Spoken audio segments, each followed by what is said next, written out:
لیے جتنا میرا نبی رویا کوئی نہ رویا، جتنا تڑپا کوئی نہ تڑپا۔ جو دکھ میرے نبی نے دیکھے اس امت کو بنانے میں، بچپن سے لے کر دنیا سے جانے تک کوئی نبی نہیں دیکھ سکتا۔ کوئی نبی ایسے یتیم پیدا نہیں ہوا، کوئی نبی ایسے یتیم پیدا نہیں ہوا، کوئی نبی ایسے فقر میں پیدا نہیں ہوا کہ کوئی عورت دودھ پلانے کے لیے تیار نہ ہو۔ کسی نبی کی ماں کو اللہ نے ایسے جنگل میں موت نہیں دی جیسے میرے نبی کی ماں کو اللہ نے جنگل میں اٹھایا۔ کسی نبی کی ماں کو اللہ نے اتنے بچپن میں موت نہیں دی جیسے میرے نبی کو میرے نبی کی ماں کو میرے اللہ نے صرف میرے نبی کی عمر 6 سال، ماں کے پیٹ میں 2 مہینے کے ہیں اور باپ کا انتقال ہو گیا 25 سال کی عمر میں پیدا ہوئے ہیں۔ پتہ نہیں ہے باپ کا، باپ دیکھا ہی نہیں ہے۔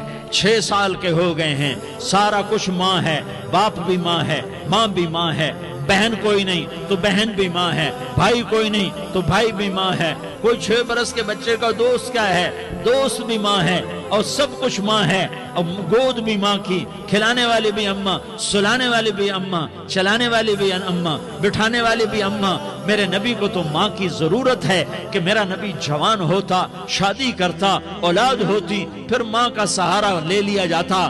ہائے میں قربان جاؤں، میرے نبی کی عمر 6 سال اور آپ مدینہ گئے ہیں اپنی ماں کے ساتھ، اپنے باپ کی اپنے خامند کی قبر کی زیارت کے لیے حضرت آمنہ نے سفر کیا، وہاں پہنچی، 1 مہینہ قیام کیا، واپسی شروع ہوئی۔ ابوا کے مقام پر 3 افراد، ام ایمن، میرا نبی، میرے نبی کی ماں، 3 افراد۔ سن 2000 میں ابوا گیا، ابوا کے آگے جنگل میں گیا اور حضرت آمنہ کی قبر کو ڈھونڈا۔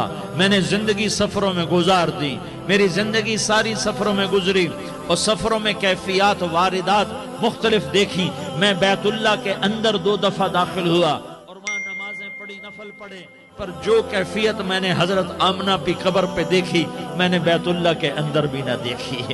کہ میں وہاں کھڑا ہوا 1400 سال پیچھے دیکھ رہا تھا، چاروں طرف جنگل تھا، چاروں طرف کالے پہاڑ تھے اور کانٹے دار جھاڑیاں تھیں اور چھوٹے چھوٹے کیکر تھے اور سخت ان کے کانٹے تھے، بڑے بڑے پتھر تھے، نوکیلے سنگریزے تھے اور سیاہ کالے پہاڑ تھے اور چاروں طرف سن 2000 میں انسان نام کی شے نہ تھی۔ 14 صدی پیچھے میں نے مڑ کے دیکھا کہ میرے نبی کی ماں صرف 25 سال کی عمر میں ہارٹ اٹیک نے پکڑا اور آپ گری۔ ایسے اوپر چبوترا سا تھا، کوئی 40-50 فٹ اونچا پہاڑ ہے جہاں میرے نبی کی ماں پر موت نے وار کیا۔ ارے یہ موت مدینے میں آتی تو نان کے سنبھال لیتے، یہ موت مکے میں آتی تو داد کے سنبھال لیتے، کوئی دادا سنبھالتا، کوئی چاچا سنبھالتا، کوئی پھوپھی سنبھالتی، کوئی ماموں سنبھالتا، مدینے میں رشتہ دار تھے کوئی وہاں سنبھالتا۔ یہ میرے رب نے کیا کیا؟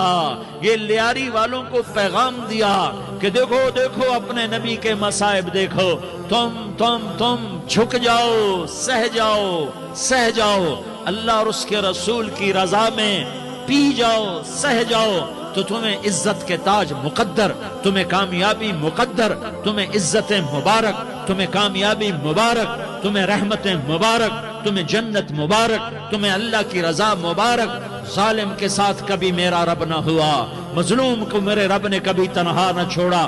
مظلوم کافر بھی ہو تو اللہ اس کا ساتھی ہے، مظلوم کافر بھی ہو تو اللہ اس کا ساتھی ہے۔ میں قربان جاؤں